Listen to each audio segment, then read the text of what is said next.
ఇప్పటి వరకు ఆంధ్ర రాష్ట్రానికి ముఖ్యమంత్రులుగా వచ్చిన వారందరూ చివరకు అక్షర జ్ఞానం లేని టంగుటూరి అంజయ్య వరకు అందరూ ఎంతో హుందాగా ప్రవర్తించి రాష్ట్ర అభివృద్ధిలో తమ వంతు ముద్ర వేసుకుని వెళ్లారు. కానీ రాష్ట్ర చరిత్రలో నీచ నికృష్ట దరిద్రపు పాలన చేసింది ఎవర్రా అని చూస్తే వైఎస్ జగన్మోహన్ రెడ్డి మాత్రమే గుర్తుకొస్తారు. ఎవరైనా మనతో పాటు సమాజానికి ఎంతో కొంత మేలు చేసో లేదా మంచి చేసిన వారిని మర్యాద పూర్వకంగా గౌరవ పదజాలంతో సంబోధిస్తూ కీర్తిస్తాం. ఉదాహరణకు నాకు తెలిసి నా పరిధిలో కీర్తిశేషులు జగన్ వెంకటరావు గారు, కీర్తిశేషులు నందమూరి తారక రామారావు గారు, కీర్తిశేషులు వైఎస్ రాజశేఖర రెడ్డి గారు, అలాగే ఇప్పుడు రాష్ట్ర అభివృద్ధికి ఎంతగానో శ్రమిస్తున్న శ్రీ నారా చంద్రబాబు నాయుడు గారు మాత్రమే. కానీ వైఎస్ జగన్మోహన్ రెడ్డి చేసిన రాజకీయం, అతని పరిపాలనా క్రమం మొత్తం అత్యంత నీచ నికృష్టమైంది. రాష్ట్ర అభివృద్ధికి వాడాల్సిన ప్రజాధనాన్ని పప్పు బెల్లాలు పంచినట్లు ఇష్టం వచ్చినట్లు పందేరం చేయడం, అందులో కూడా మితం లేని అవినీతికి పాల్పడడం,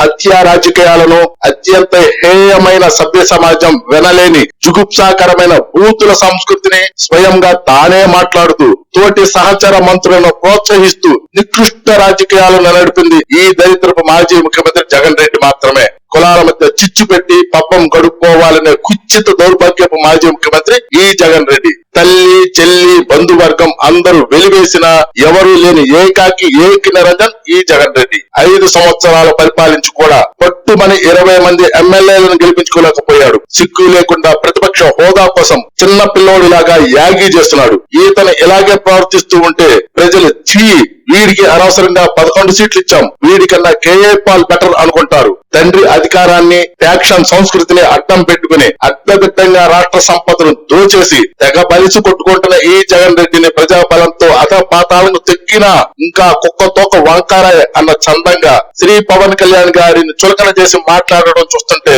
పిచాచాలకు భూతాలకు భగవద్గీత చెప్పడం అనవసరం అనిపిస్తుంది. వీడి వంకర తీయాలంటే వీడి పార్టీని అధపాతాలను తొక్కటమే కాదు, నామ రూపాలు లేకుండా చేయటమే పరిష్కారం.